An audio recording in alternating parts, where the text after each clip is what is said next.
What is up, guys? It's XX Modern Warfare here, Gamertag Banjo Chicken, and welcome back to another video. So in this video, what we're going to be looking at is how to upgrade the hard drive in our Xbox One console.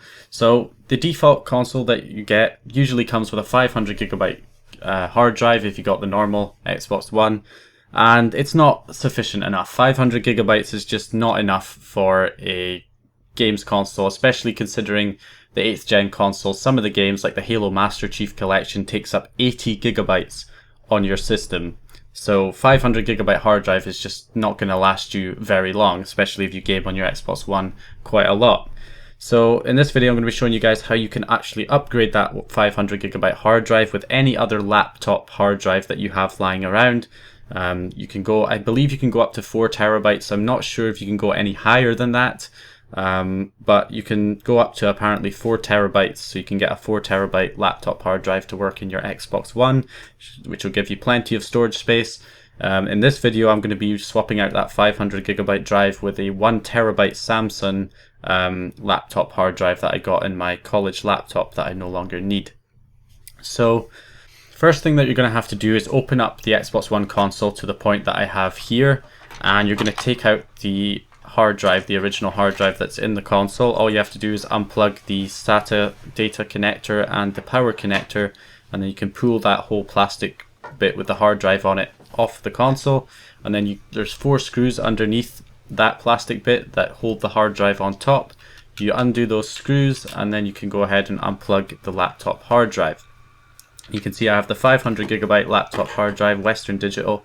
That's the one that came with the Xbox One, and the one I'm replacing it with is a 1TB Samsung drive. So what we're going to do now is you're going to have to hook up your new hard drive that you're going to be using in your Xbox One, and you're going to want to hook that up to your computer. So you can do this if you're using a laptop. It's a bit more difficult. You're going to have to get one of those SATA power and SATA data to USB adapters, so you can plug your new hard drive into your computer using a USB. If you have a desktop computer, you don't have to buy that connector. You can just go ahead and unplug the SATA power and SATA data cables from a hard drive that you're not using in your system, or from maybe your DVD or Blu-ray drive that you have in your system. Unplug it from there and plug those connectors into your laptop hard drive so that you can hook up your laptop hard drive to your desktop computer. And once you have that hooked up, you're going to have to switch the computer on. Don't plug the hard drive in while the computer's still on, because it won't recognize the drive until you've restarted it. So you might as well turn the computer off, plug the laptop hard drive into your desktop, and then turn the computer back on, and it should recognize it when it boots into the operating system. So I've gone ahead and I plugged in my drive and rebooted my system. Start, right click on computer, go to manage. And I'm not going to format it, I'm just going to make sure that the computer has detected it. So I'm going to click on disk management on the left here and full screen this and scroll down, and there it is right there, 931GB. That's definitely my 1TB laptop drive, and it's unallocated space. It's not been formatted, so that is absolutely fine.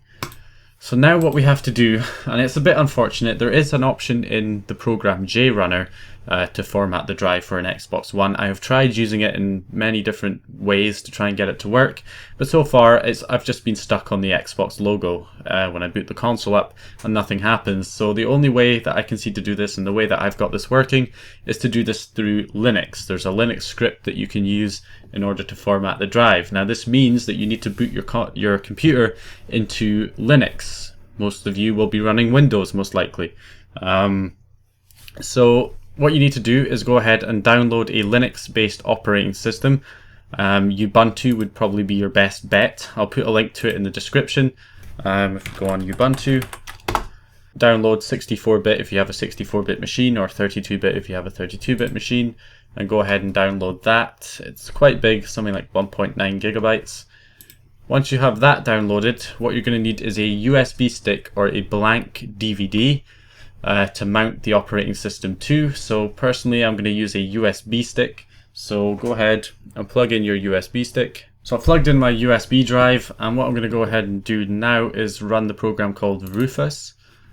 This is the program that you're going to use if you're using a USB stick to mount the operating system to.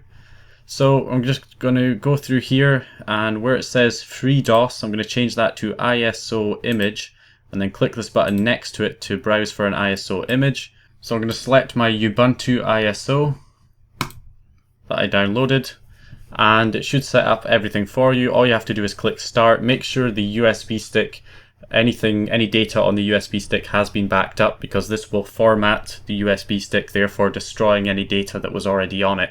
So make sure you have that backed up. But once you do, you can just click start, and it will start mounting the Ubuntu ISO to the USB stick. If you're using a DVD, then you want to use a program called ImageBurn. All the links for all the downloads will be linked in the description of this video, so you can go ahead and download them from there. You're going to open up ImageBurn, and you're going to click write image file to a disk. Then you're going to click this button here to browse for the ISO. So same thing as last time, select the ISO, and then select the write speed at 8 times is a comfortable speed, I think. And when you enter a blank DVD into your disk tray of your computer, this button will no longer be grayed out. You'll be able to click it, and when you click it, it will start writing the ISO to the disk. So it's up to you whether you want to use a blank DVD disk or a USB. I prefer USB because you're not wasting a disk, and it's faster to boot from as well. So I recommend using a USB stick rather than a disk, but if you only have a disk, then use a disk. Okay, so the other thing we have are 2 zip files here, Xbox One HDD master and OSUDT2. These files we need to use in Linux, so they're no use to us right here in Windows. So what I'm going to do is I'm going to place these files on my local disk C, just so I can access them from Linux. So I'm just going to create a new folder in the root of my local disk C, just so I can find it. I'm just going to call this Linux files. So I've named it Linux files, and I'm just going to copy these in here, because I'm going to need to access them through Linux when we boot into the Linux operating system. So if you mounted Ubuntu to a USB stick, what you're going to want to do is make sure that USB stick is plugged into a USB port on your computer. And with a disk, make sure that the disk is inserted into your DVD drive. And then what you're going to want to do is restart your computer. And when you restart the computer, what you're going to want to do is obviously boot into the CD or the USB stick. If you don't know how to do that, look online. Essentially, all you have to do is hit the either F8, F2, F10 or delete key in most cases to enter the boot options when your computer is starting up. But I'll go through and I'll show you guys that when I'm doing it on my system. So let's go ahead and restart the computer. Okay guys, so when you're booting the computer back up, you want to hover over the F8 key with your finger and start tapping it as soon as you see the motherboard logo. Mine's American Megatrends, and I'm tapping F8. And then I'm prompted with a password. You probably will not be prompted with a password, but I am, to access the boot options. So for me it was F8, for you it could be F12, F10 or delete, or even F2. And you'll be able to boot into the boot options, which will ask you what device you want to boot into. Now I'm going to boot into my USB stick because that contains my Ubuntu operating system on. If you had it mounted onto a disk, then you're going to want to boot from a disk. But I have it on the USB, so I'm going to press enter and it's going to boot from the USB drive.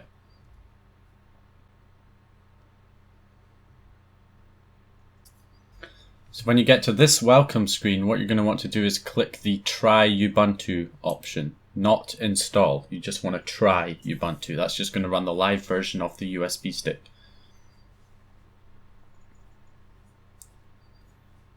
And here we go, we've booted into the Ubuntu operating system. So what we're going to do first of all is locate those files that I copied over on when I was back on Windows. I went into my local disk C drive and I created a folder called Linux files. So I'm going to access that now, and I'm going to open up the Xbox One HDD master.zip. Open this up. Then I'm going to press Ctrl and A on my keyboard to highlight all 3 of those and drag and drop them to the desktop. So I've got my Linux scripts, or my Python scripts, on my desktop now. Next, you're going to open up the option at the top left hand corner, the button at the top left hand corner, to perform a search, and you're going to search for the word disks, and applications should be the only one showing up. Click that and it will open this up. What you want to do here is locate your hard drive, the laptop hard drive that you're wanting to make into an Xbox One hard drive. So here's my 1 terabyte hard disk, 1 terabyte of free space. If you have any partitions on the drive, I recommend you delete them. You can do that by clicking whatever partition you have. This orange bar will be divided into different sections. Click each section and there'll be a little minus button. You click that, click OK to delete, and it'll start deleting the partitions for you. Delete them all until you have free space like I do. So I've got free 1 terabyte space right here. And the other thing you're going to have to note is at the top it says dev/SDD. SDD is marking which drive you have. If I select this one, it's SDA, SDB, SDC. The drive that I'm wanting to turn into an Xbox One drive is marked SDD. It's important you take a note of that. Okay, next you're going to run this linux commands.txt. I got this off a French forum guide, so I'll link that in the description as well. You can translate it to English if you prefer looking through that. It gives more details. This is just the raw commands that you're going to have to enter in terminal in a minute. So what we're going to do first of all, and this will be included in the download in the description along with all the other files that you're going to need. So we're going to go to the top right again, and this time we're going to search for the terminal. So you just type in TER, you'll come up with terminal. You're going to run that. So the first command that we're going to enter is cd desktop, which is going to take us to the desktop location because that's where we went ahead and extracted our Python files. So we're going to be running them from the desktop here. And then we're going to enter our first command, which is right here, sudo python.xbox1hdd.py. Just going to copy that command, paste it in here, and then add a space, and then at the end you want to put your drive. So remember it was SDD for my one. Remember yours may be in a different order. You may be SDA, SDB, or SDC. So make sure you know which drive it is that you're wanting to make the Xbox One hard drive out of, which is going to be for me SDD. So I'm going to type in SDD at the end and then press enter. And it's going to prepare the system to make the following partitions in NTFS format. Then what we're going to do is we're going to enter the next command.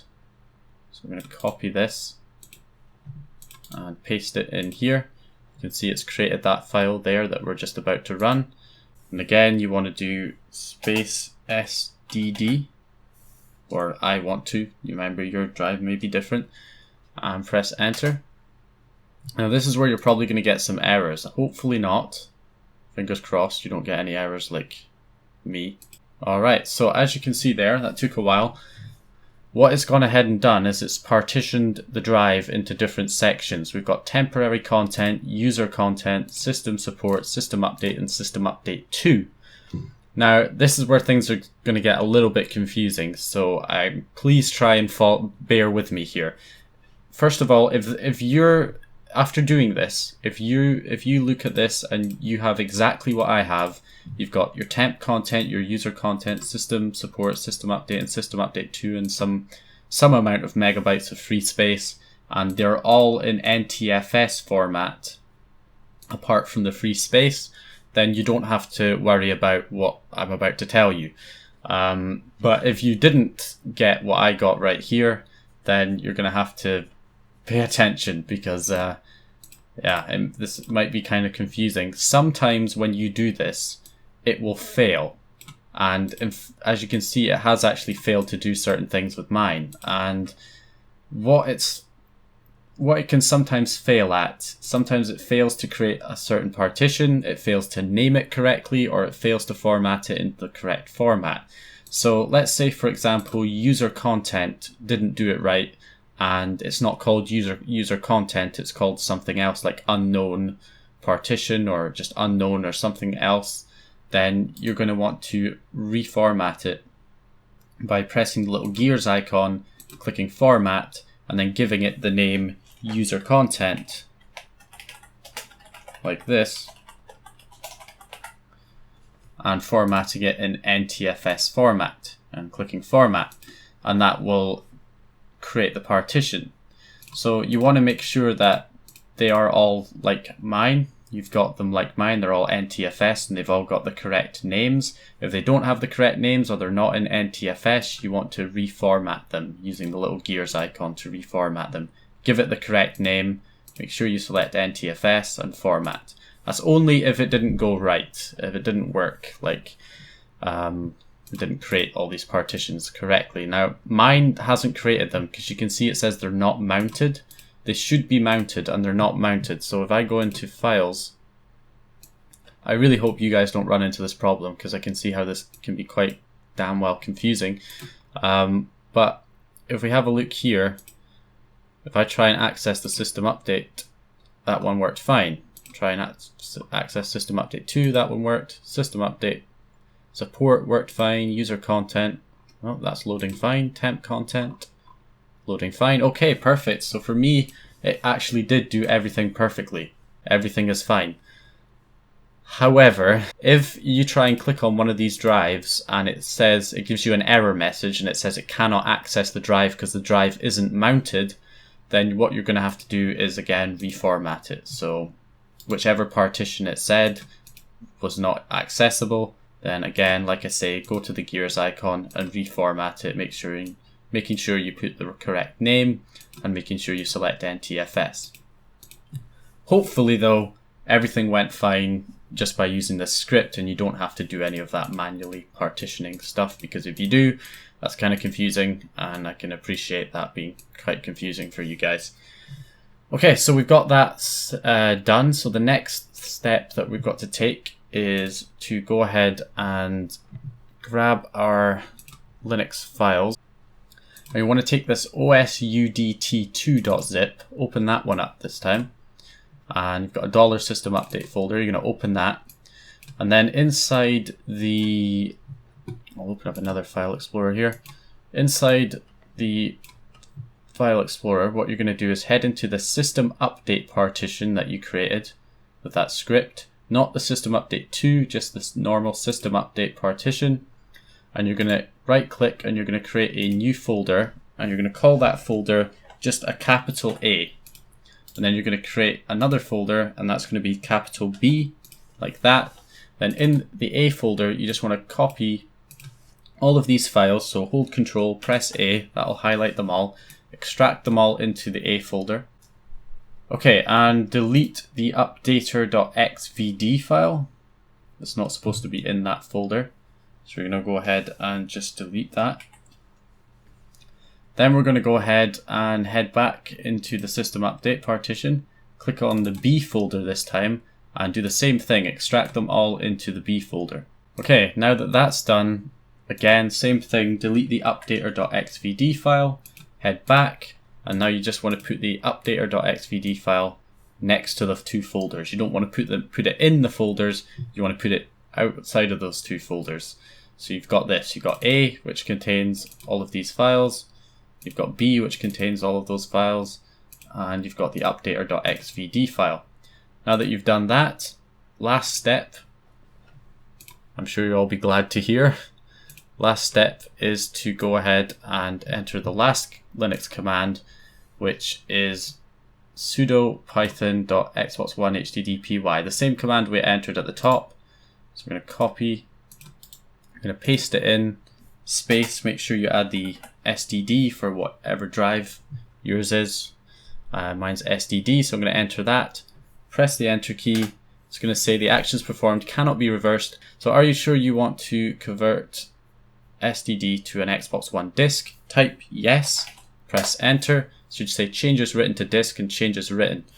That means we are done and it should now work. So what we're going to do, I'm just going to show you guys in action it working. Now I'm going to unplug the laptop drive from the computer when I shut it down. I'm going to reconnect it back up to the Xbox One and power the Xbox One on. Now on first boot, don't expect it to boot straight away. Like when you've on first time boot with a new drive in there, sometimes it can take a few minutes for it to initialize and do all of its stuff on first time boot. So the first time you boot the console up, it may take a few minutes to boot up. But afterwards, when you go to boot up a second or third time, you should be fine. It should boot up in normal speed like it would if you had the normal Xbox hard drive in there. Alright, so I'll go ahead and show you guys that and we'll be finished. Okay, so we're pretty much done now. All we need to do now is go ahead and put our 2.5-inch new drive onto the Xbox One. So to do that, you just want to go ahead and take the laptop drive, put it on top of a little plastic plate, screw in the 4 screws from the bottom, and go ahead and re-plug in your SATA plug for the Xbox One, and then you can just pop that plastic plate back into the Xbox One and plug the connectors back into the Xbox One motherboard, and that's it. So just put the console back together and power it up and we'll see what happens.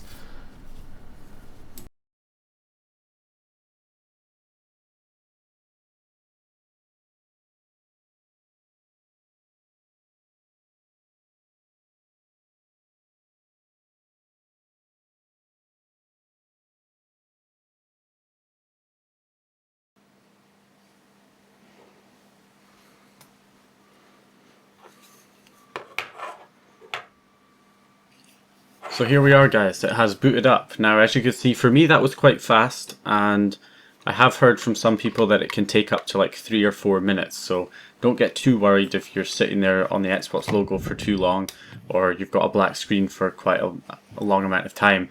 Give it at least 4 minutes, and then if it doesn't boot back from within 4 minutes, then you've got a problem.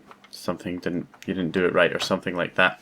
But as you can see, I've booted in here. It does look a bit weird. Now, the reason for this is because I have not gone ahead and copied all my other stuff, all my other files from my old hard drive. If you want to have the dashboard seem exactly as you left it from when you had your old Xbox One hard drive in there, then what you're going to want to do is obviously hook your old Xbox One hard drive up to the computer, copy all the files from each partition into your desktop or something, and then shut down the computer, put the new hard drive into the computer, turn it back on, and then copy all those files back over to the new one, and then when you boot it up you'll have everything as you left it. The way I've done it is I have the intention of using my 500GB hard drive until it's full and then swapping over to this one. So I want this one to have free space. I don't want this new hard drive to have all the files my old hard drive had. Your profile is stored in some kind of internal memory chip, maybe the NAND or something. I'm not sure, because it did seem to recognize me, even though I've got a different hard drive in. And all I have to do is connect to Xbox Live to get my my pins and everything else back on here, and then it's all good. So just to show that it has worked, remember I did have a 500GB hard drive in here to begin with. I've now got a 1TB drive in here, although it's been partitioned, so I don't actually have access on the console to the full 1TB, but I should have something like 800GB or something like that free.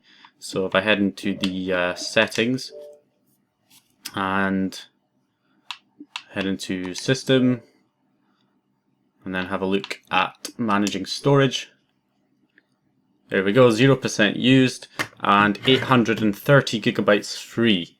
So I have 830GB free on this 1TB drive, as opposed to my 500GB drive, which has got about, I'm not sure, probably about 200 gigs free or something, maybe a bit less. So yeah, that's it, guys. That is how you basically swap out the hard drive in an Xbox One with a larger capacity drive. I know it's kind of a complicated tutorial, and I will probably do an updated video on this if some method for Windows comes out, so that you don't have to use Ubuntu and those Ubuntu script files, or those Python script files in Ubuntu, because, you know, it's a bit awkward and complicated having to boot into a Linux-based operating system to do the formatting and all that kind of stuff.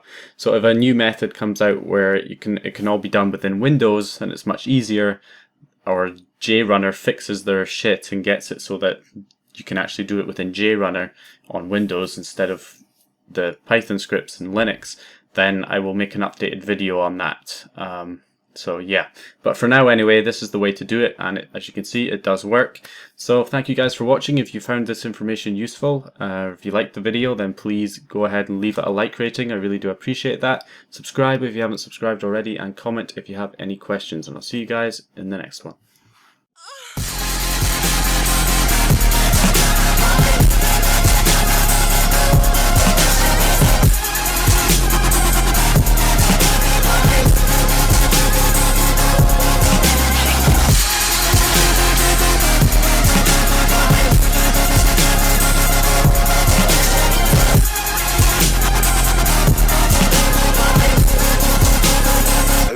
I'm shuffling.